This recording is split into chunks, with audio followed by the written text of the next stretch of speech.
And I'm sure all of you have heard this piece of scripture a lot of times, or maybe you haven't actually heard it in the context in which that it's given. This interaction with Nicodemus, I think, sets that very much differently. Because there's this desire and hunger for Nicodemus to know how this is going to work, to know what this means. And this is Jesus's response. And it doesn't really answer the question. It doesn't really clarify. Now, we love explanations, at least some of us do. Raise your hand if you're someone who loves a good explanation, right? Now, there are people that love good metaphors, and there's people that love good explanations, right? A good metaphor is an invitation into kind of an orientation or a feeling or a sense of relationship, right? That's what a good metaphor does, is it doesn't tell us how something works. It gives us a connection to something we already know. So we can kind of feel our way into something we don't fully understand. But a good explanation has a lot of technicality to it and specificity and detail, and information. And I am someone, hey, welcome. I am somebody who loves a good explanation because I want to know how things work. As an example, I have annoyed my wife to no end asking her about music. And specifically about what is real about music and what is culturally invented. So if you think about music, right? Often I think when we only operate within one culture and we only experience music within one culture, we think there actually is a thing called a scale. And we think there actually are specific notes, and there's only how many of them? 7, right? A, B, C, D, E, F, G. There's no H, right? And then the sharps and flats, right? So like, we think that that's real, that that's a thing, but that's an invented system that's laid on top of a real experience of sound, which is vibrational waves that move through the air. And so I irritate her to no end by asking her very specific technical questions about music and what's real and what's not and what's culturally invented, because other cultures have different tonal systems. They can have 8 or 9 or 10 tones, or even fewer. The same thing is true with colors. The way that we name colors, those people that get jobs inventing paint, right? Right, you have to come up with all these new names. But some cultures only have 3 colors. And all of the things that we call blue and kind of greenish and kind of purple, that's one color. And so there's all these systems that we lay on reality in order to make sense of it. And the question is not which one is correct, but what does it do? How does it function? What does it accomplish? And I'm sure you've heard this aphorism about the number of ways you can talk about snow in Inuit societies, right? Why do they have 37 words for snow? I don't want to misquote that. I don't remember exactly how many there are, but there's over 30. Why?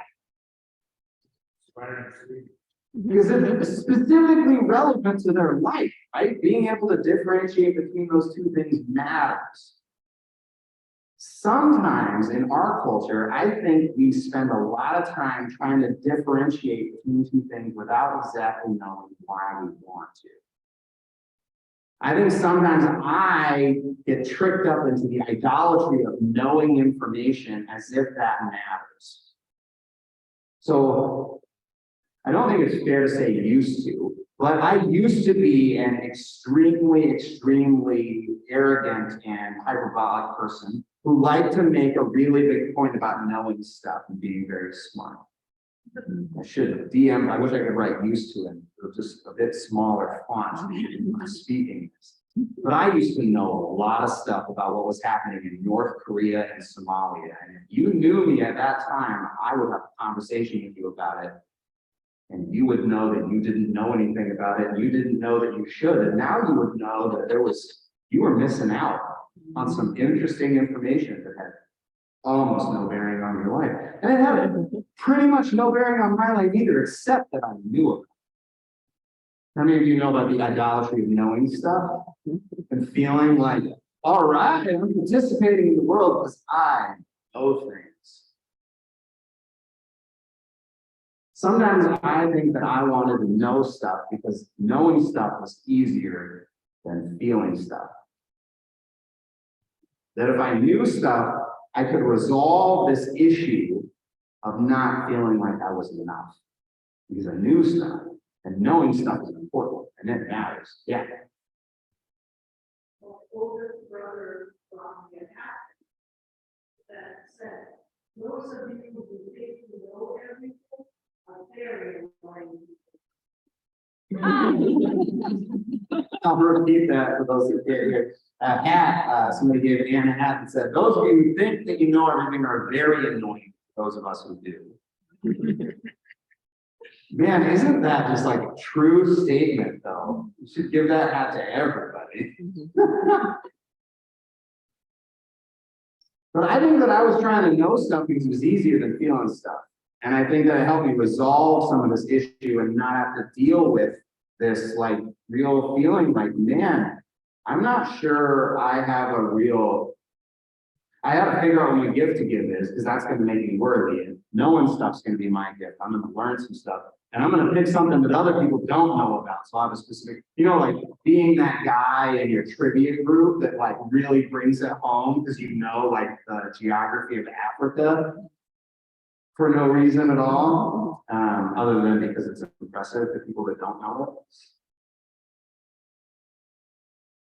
And I think that over time, as I've gotten older, I've realized how much that really limited my growth, not wanting to really just feel those things, wanting to kind of bypass being present in the moment. And so I came up with this fun hook for my sermon today that my wife hates. And she says, doesn't mean anything. We're going to be there for the sermon. If we allow ourselves to feel it, then God will allow us to reveal it.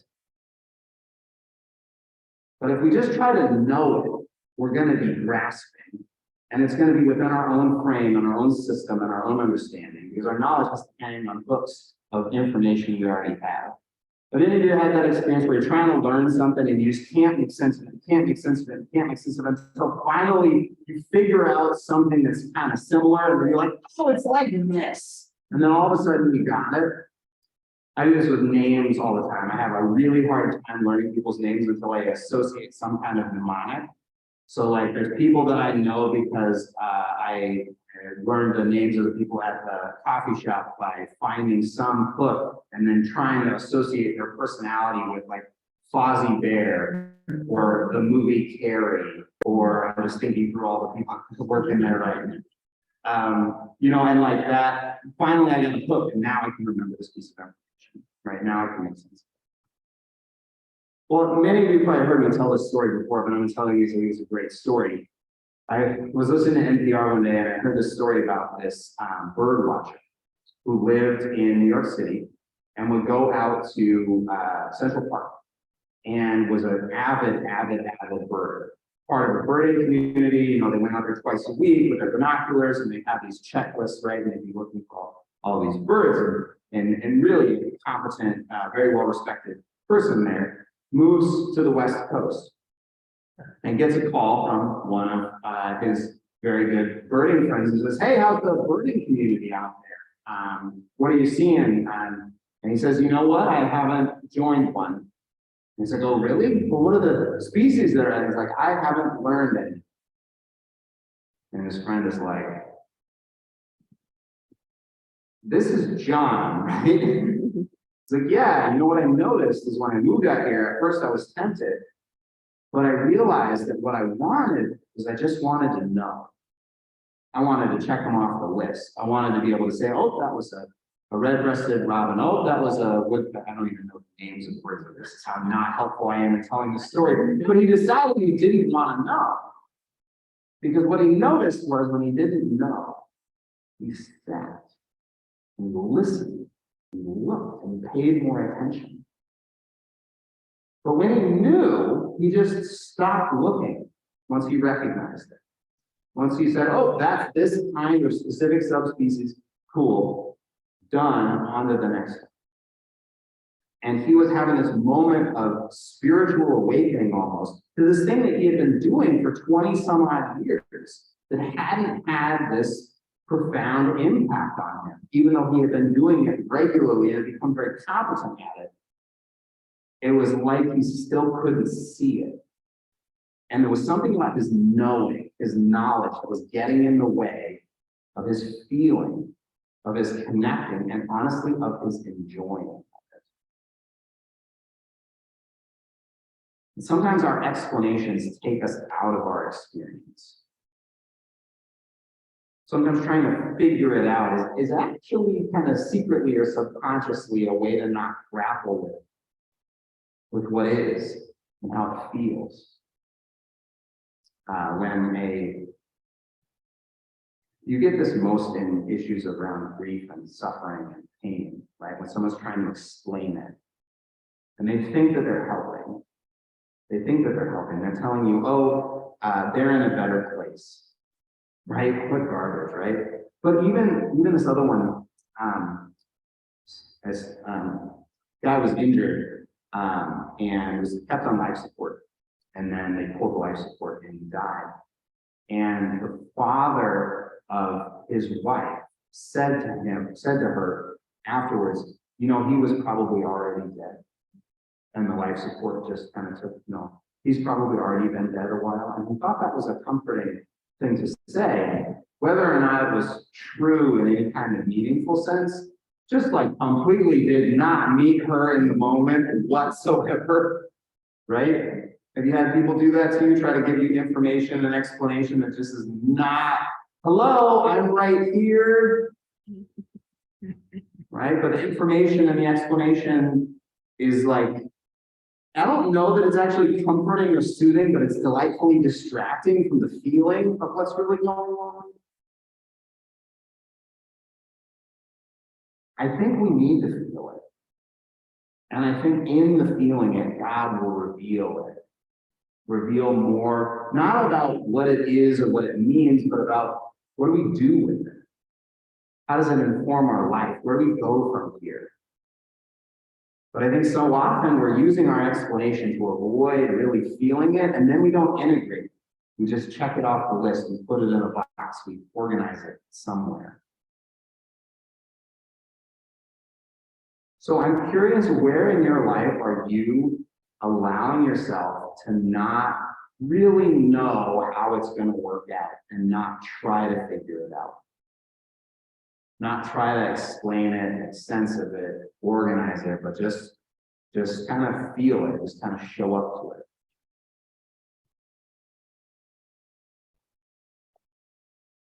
I think that when I encounter this story about Nicodemus and Jesus and this story about saving the world, I have spent so much time, especially in my teens and 20s, trying to figure this story out. Trying to figure out what's really happening. What is Jesus really promising? Is he saying we're not going to die? Because that's just objectively not true. What is the thing that he's trying to get us to believe? And I think the more I study this text, the more I'm like, wrong word choice. What does he want us to trust? What does he want us to trust? And what does this information tell us about what we're called to trust in? And I see these two things that we talked about earlier being really the foundation. Can we trust that we're loved no matter what, without explanation, without earning it, deserving it, making sense of it? What if it just is? And we didn't have to work it out. What if we had the freedom to just say, I don't have to tell you. It is. I am loved. And that feels amazing. And then the question wasn't, are we the right person? Do we deserve the opportunities that we have in front of us? Do we really earn this place that we're at? But really letting that stuff go and saying, what's the next faithful step that God has for me? And I don't know how it's going to turn out. I don't really know what's going to happen out of it. I don't know. but I feel something.